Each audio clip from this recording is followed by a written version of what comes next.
Olá pessoal, aqui é o Velgas. Hoje dia 27 de fevereiro de 2025. 100 sobreviventes russos em operação de limpeza executada pela Ucrânia. Quero convidar você a inscrever-se no canal, porque aqui você não vê fake news, aqui você vê somente a verdade.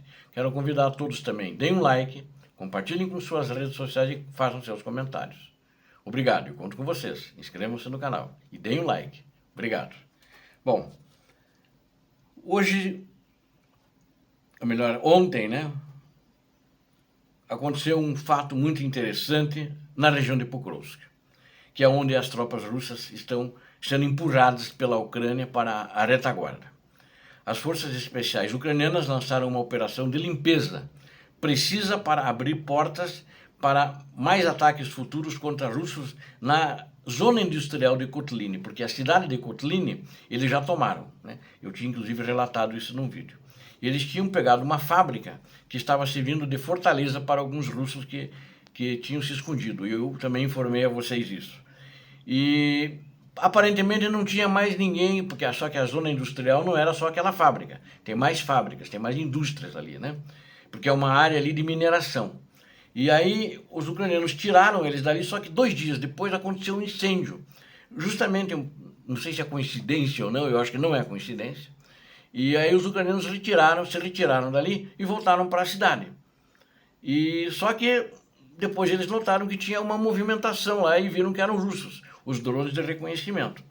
Então aí eles tiveram que fazer uma atitude para limpar a área, ou seja, eles não limpam, porque eles, na realidade acharam que naquela fábrica é que só ali estavam os russos, mas não era o caso, Então aí os drones ucranianos, eles fizeram esse trabalho e tinha uma linha de árvores que os russos tinham colocado posições ali também, que ligava justamente passa perto para ir dentre Kotlin e a sua zona industrial. Então aí os drones identificaram eles também, e ali algumas fortificações, algumas trincheiras que eles fizeram, os drones limparam essa importante linha de árvores dos russos que estavam ali, E também essa linha de árvores era importante para os russos, porque eles, a partir dali, de uma maneira mais ou menos oculta, ele é onde eles recebiam suprimentos. E aí já não vão mais receber suprimento, e ao mesmo tempo em que eles recebiam suprimentos, eles preparavam o cenário para futuros ataques. Eles estavam preparando isso para retomar Kotlin. E a batalha por Kotlin, eu diria para você, apesar da parte residencial, a cidade ter sido tomada, ela continua. E ela continua sendo, eu diria, até uma frente crítica, apesar dos russos já terem sido empurrados dali por causa da cidade industrial ali, pelo menos da área industrial, E ela é uma frente crítica e continua sendo um objetivo da Ucrânia, continuava, de interromper os avanços russos em direção a Pokrovsk, porque eles poderiam dali se esconder dentro da área industrial, dentro das empresas, e recebendo mais reforços, para atacar novamente os ucranianos que estavam lá dentro da cidade. As forças ucranianas, então, elas tinham que terminar o que começaram, retomando toda a região ali e protegendo o complexo industrial que domina a área, ou seja, tinha que ir lá e não sair mais do complexo industrial, fazer aquilo uma fortaleza da Ucrânia, para negar aos russos essa fortaleza crítica que poderia ser usada para novas ofensivas contra Pokrovsk. A zona industrial tem um terreno elevado e posições ofensivas em direção a Pokrovsk, ela pode ser usada para isso, E também elas têm posições fortificadas ali, que ainda foram feitas pela Ucrânia, quando eles perderam a Kotlin. A zona, ela serve como uma fortaleza que ajuda a neutralizar aquela manobra de pinça que os russos queriam fazer em direção sul, que já fracassaram e estão sendo empurrados dali também. E que queriam cercar Pokrovsk. Então, na realidade, a Ucrânia tem que ficar ali dentro dessa cidade industrial e não só da cidade que fica um pouco distante. Além disso, retomar o controle de Kotlin também já restabeleceu linhas terrestres diretas de comunicação entre Pokrovsk e Udashne. Ele permite que os ucranianos formem uma frente unida contra a pinça ocidental russa. A última operação ucraniana para tornar o complexo industrial de Kotlin foi uma batalha árdua, né? Quando eles foram lá, as forças especiais, mas ganharam a cidade, né? As tropas ucranianas invadiram com sucesso vários edifícios e os mantiveram por 2 dias, mas como eu relatei para você, apareceu um incêndio que retirou, os ucranianos saíram de lá. Não tem bombeiro, nada, né? Carro de bombeiro que veio para apagar incêndio, né? Ali é uma zona de guerra. E na sequência os russos então apressaram reforços para a área, ou seja, quando os ucranianos chegaram lá agora para fazer a limpeza, já tinha mais russos do que eram esperados, do que se imaginava. Os russos mandavam discretamente, ou melhor, discretamente não, vamos usar um termo mais militar de guerra, furtivamente, né? Eles mandaram os russos que se entrincheiraram lá, visando bloquear operações ucranianas semelhantes no futuro. Essas novas medidas. E aí, essas novas medidas defensivas complicam qualquer ataque direto, que a Ucrânia fez agora, o que as forças ucranianas fizeram nessa limpeza. A força de ataque ucraniana enfrentou um desafio mais difícil desta vez agora. As forças russas estavam mais preparadas, né, para enfrentar outro ataque ucraniano, nas linhas de árvores. E, justamente, eles queriam emboscar e destruir unidades ucranianas antes que pudessem chegar à zona industrial, com o objetivo de causar pesadas baixas a qualquer ataque frontal à zona industrial. Apesar destes desafios, as forças ucranianas tinham uma vantagem, pois as posições russas, embora reforçadas, foram construídas às pressas e muitas eram posições defensivas rudimentares que eles construíram, destinadas mais a atrasar ou emboscar os ucranianos do que se defender contra um ataque coordenado. Para combater isto, a Ucrânia optou por uma infiltração de forças especiais dentro da zona industrial para eliminar as tropas russas na linha das árvores e abrir a porta para ataques de acompanhamento maiores por forças convencionais da Ucrânia.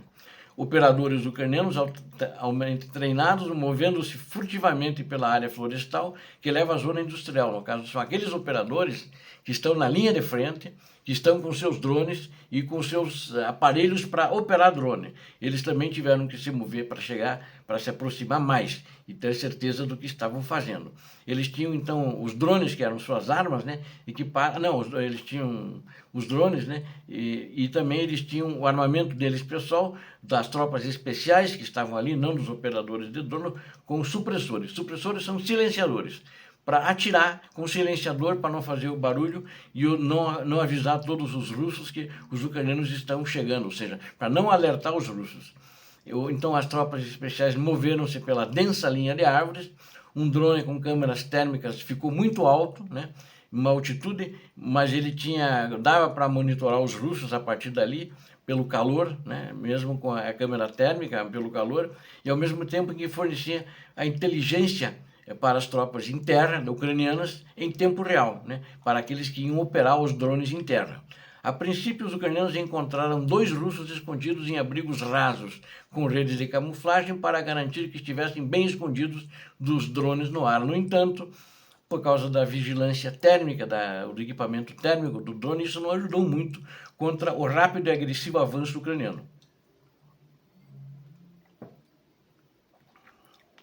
E os russos foram rapidamente neutralizados. Então eles encontraram um bunker russo escondido, com mais soldados, improvisado a partir de um antigo poço de água de concreto que não estava em uso.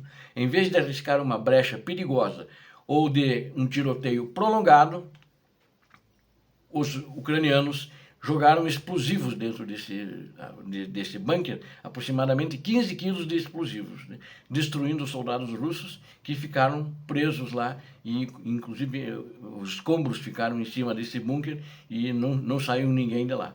Então, no total, aproximadamente, era estimado que tinha entre 10 a 12 soldados russos lá, eles foram eliminados antes que pudessem alertar os outros, né?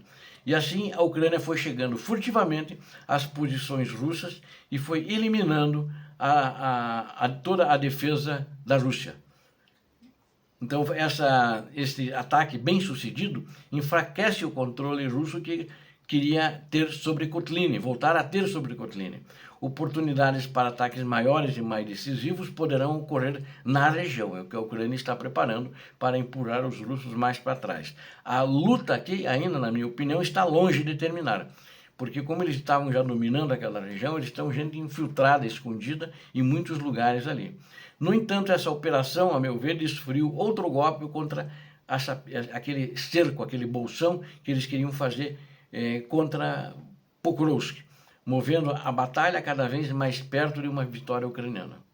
Então, os ucranianos, de fato, estão controlando a região, assim como em outras áreas de Pokrovsk, que eu já relatei outras vezes para vocês. Ou seja, a Ucrânia, de fato, está tendo sucesso no teatro de operações, está tendo sucesso também na campanha contra os russos, na sua economia, bombardeando refinarias, bombardeando bases aéreas, ferrovias, etc, e etc.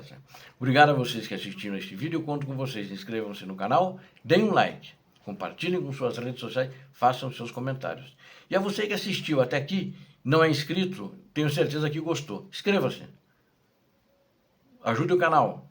Aqui você não viu fake news, aqui você viu a verdade. Conto com você inscrito no canal. Muito obrigado. Deus abençoe a vocês, Deus abençoe a Ucrânia, Deus abençoe o Brasil. Paz e bem, paz para toda a humanidade.